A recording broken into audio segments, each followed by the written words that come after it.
டிசைனுக்கு ஆட தெரியுமா?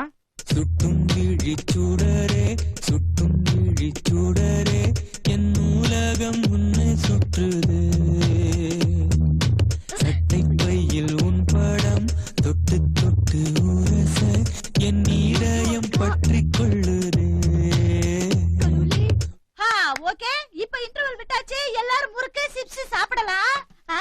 முரக் முரக் சிப்ஸ் சிப்ஸ் முரக் முரக் பர்பி பர்பி பர்பி முரக் முரக் முரக். ஐ மாப்ஸ் எந்திரி மேல. கஜினி படத்துல நடிச்ச சூர்யாவோட பேர் என்ன? சூர்யாவோட பேரு மாட்டிக்கிட்டான். பாக்கிய ராமசாமி. சஞ்சய் ராமசாமி. இது கூடவா தெரியல? சரி, அதை விடு. மஜாவோட எம்பளம் என்ன? எனக்கு என் சம்பளமே தெரியாது, இதுல எம்பளம் வேறையா? இதுவும் தெரியலையா? மஜாடா மஜா. டாவா? ஆமாண்டா, சினிமா பத்தி ஒண்ணுமே தெரியல. என் பையன் அடிச்சே கொண்டு போல இருக்கு.